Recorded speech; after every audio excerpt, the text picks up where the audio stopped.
Merry blessings, starshines. Welcome to Nature's Elements Crafting channel. Today we are going to do a step-by-step guide on a mushroom crystal sphere holder. It's very magical. So first you want to get started with your base, and here I'm using an agate slice and the copper armature for the bottom of the mushroom. Next you're going to want to grab your tin foil. We will be using quite a lot of tin foil. Start by making the mushroom cap. You're going to just want to fold it, crunch it, kind of get the shape going as to what you want your mushroom to look like.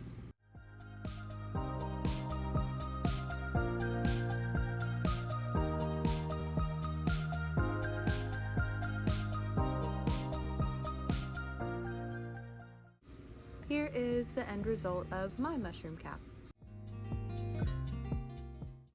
So you can start to see how everything's gonna look once it's in place. Next, we're gonna snip off the top part because we are gonna want it flat, because we're gonna want to use it as a sphere stand holder. So you kind of want to concave the middle part, just get a nice flat surface with the edges still a little bit up.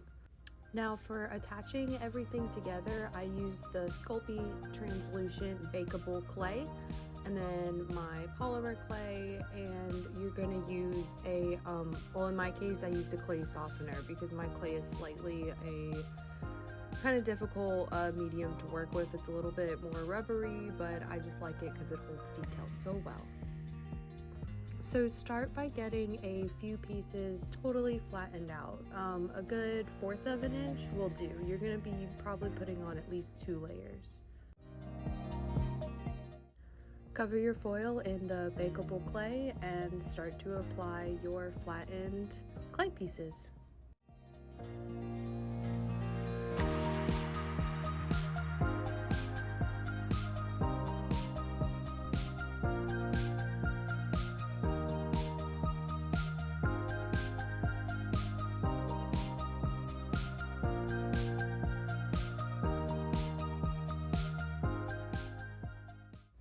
If you use a little bit of a thicker piece, it probably won't be as lumpy, but in this situation, I liked the extra texture with it, so I just added another thin layer of clay. Then you're just gonna wanna smooth it all out, however you'd like. Whatever shape, whatever form, you just flow with it. I went ahead and poked a hole in the top of the mushroom where I'm gonna have the copper armature sticking in. Next, you're going to start giving your mushroom some life, adding all the little details. I am currently forming this concave part where I'm going to want to be able to put a sphere or anything, any trinkets, necklaces, jewelry. It's just going to be a little concave holder for it. Then you can start to put some more translucent bakeable clay on the bottom and form the lines and the design that you want the bottom of the mushroom to look like.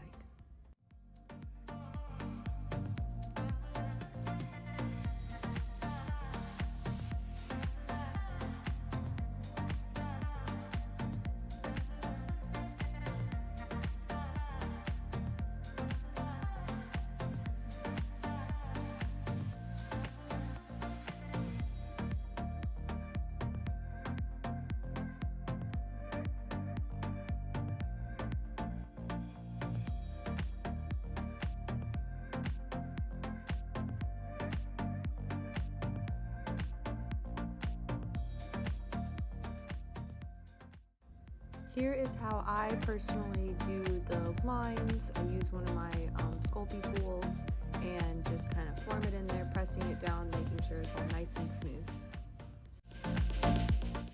Now it's time to start forming the base of the mushroom. Once again, you're going to grab your tin foil and just start wrapping it around, making sure it's nice and tight, and the frame design, however you'd like your mushroom to look, no matter how thick, thin, either of it. It's totally your design and you can do whatever you want. The options are limitless.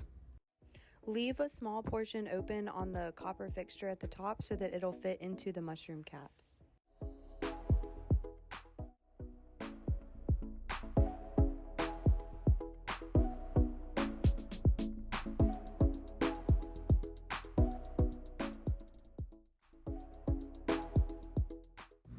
Now it's time to start doing the bottom part of the mushroom. You're going to want to layer it with some translucent bakeable clay and then put on your polymer clay pieces to form the structure of your mushroom.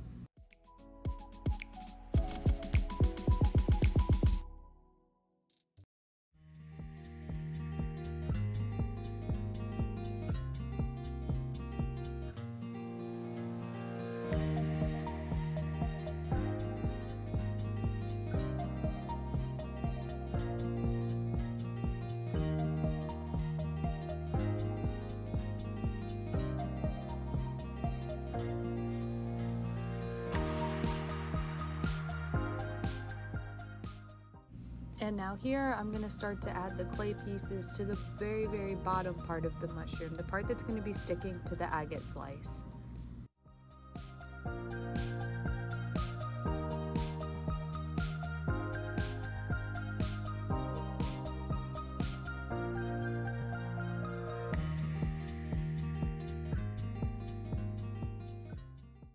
And just blend. Get it all nice and smooth, the texture, the lumpiness, the curves, all of it. It gives your own, personality and style to your very own piece, and it makes it yours, and that's what makes it special.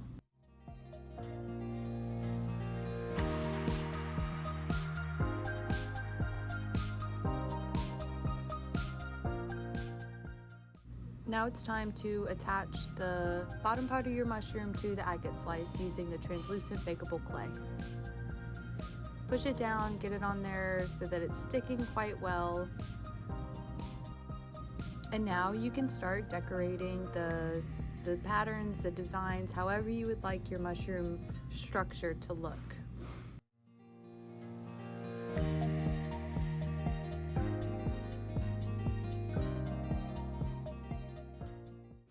Now this part can be as intricate or as simple as you'd like. Again, just flow with it, however you want your mushroom to look.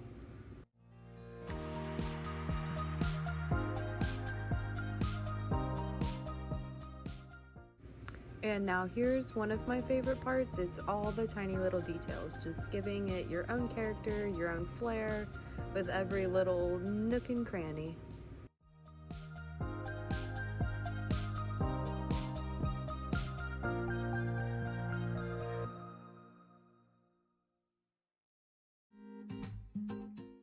Next, we're going to attach the top part of the mushroom to the bottom structure. You're going to want to just make sure it's on there nice and tight with some of the translucent bakeable clay.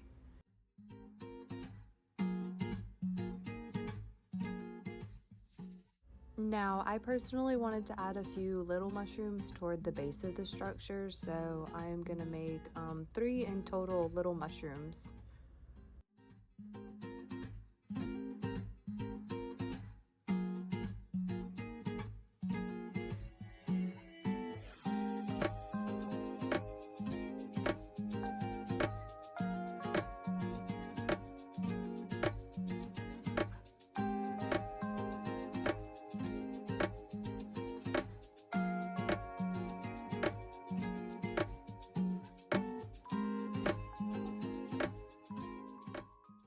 Now, a super fun part is getting to decorate your mushroom however you'd like. Here I chose to use some crystals. I have a fire quartz tower, a geode, and then later I will add a Herkimer diamond.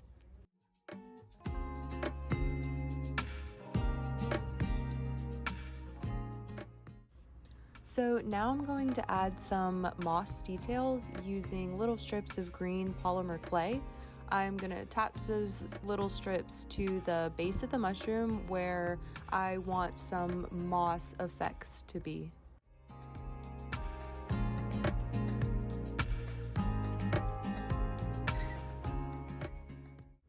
And now we're just going to poke those little strips of green into the sculpture, kind of giving it like a pokey effect, but in the end it looks like some moss.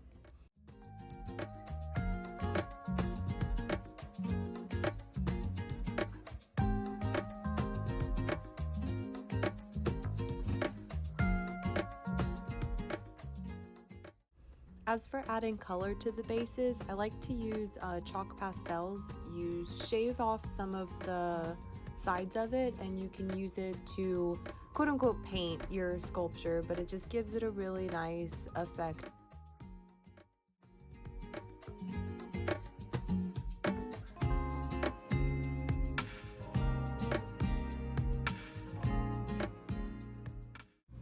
I love the versatility because you can literally paint your creation whatever color you would like. It doesn't have to be natural, it can be completely magical, and that is so beautiful. I decided to add more moss details, and I used a green and then more of an earthy green to kind of give it a different effect than the regular moss, and I really love how it turned out.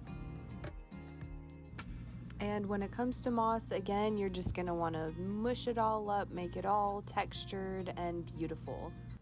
Here is what the bottom of my mushroom looks like. Next comes decorating the top part of your mushroom, and again, the limitations are endless. You can do any kind of color scheme, it does not matter, just flow with whatever you would like to do. I opted for a more purpley with like red highlights color, and I think it turned out really good. And there's my ADHD. I decided it would look cool to add some color splashes to the bottom structure, and then I used a plastic wrap just to cover up to make sure none of the dust or particles were falling onto the bottom part as I painted the top. Now to add this beautiful little Herkimer diamond specimen.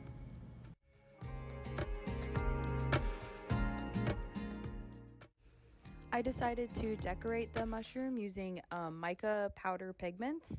You can find them on Amazon or in quite a lot of different places, but they just add such a lovely color and shine and like glitter factor to a lot of different projects. And this you have to use when your clay has not been baked. Mica powders will not stick to baked polymer clay.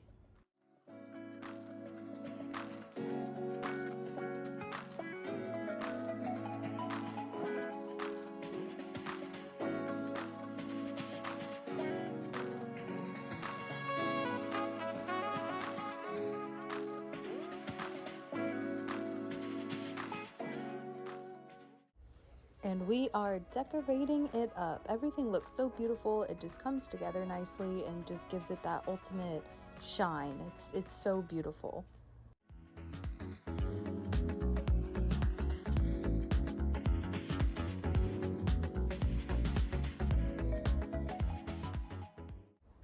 And lastly, a few more details toward the top of the mushroom, giving it some little spots.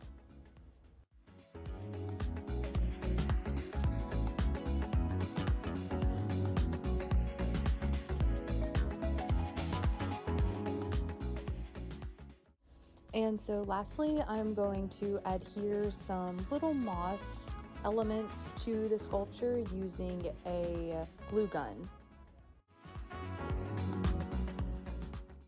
Again, the world is totally yours to create with. You can decorate this however you'd like. I chose to use a purple green and then a mossy bark.